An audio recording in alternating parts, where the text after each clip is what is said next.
All right, guys, morning out here in the vineyard. I'm gonna start this little thing where we kind of just go over some facts about winemaking and all that fun stuff, and what a better place to start in the vineyard where all wine begins. So we are early in the season. We just went through bud break, and something that we really need to watch out for is this thing called mildew.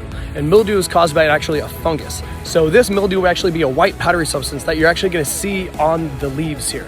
So you look in here, you see we don't have any, so we're good here. I'm just gonna kind of keep going through the rows and all that fun stuff.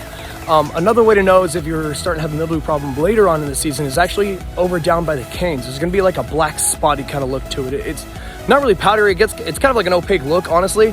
So we'll kind of come down to these canes here. We wanna look through and see what's going on, if we have any of that here, which we're looking okay, but this is early growth, so you're not really gonna see that on the canes during early growth. That's definitely a later growth season there.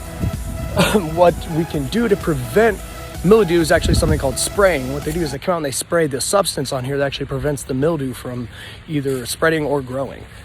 We haven't sprayed yet. We're actually a little bit behind. Probably get out here in about 2 days though, so it's kind of critical. We want to come through the vineyards and see what's going on and make sure there's not too much mildew growth and all that fun stuff. A way to kind of react to mildew is actually by doing an open head canopy. What an open head canopy does is actually brings in a lot of airflow, because why the mildew is caused is because of here in Temecula, we get a lot of cloudy, foggy mornings, but then we get really hot days. So what that does is that actually traps in a lot of moisture inside of these bunches and all these leaves and everything, and they can't dry out essentially.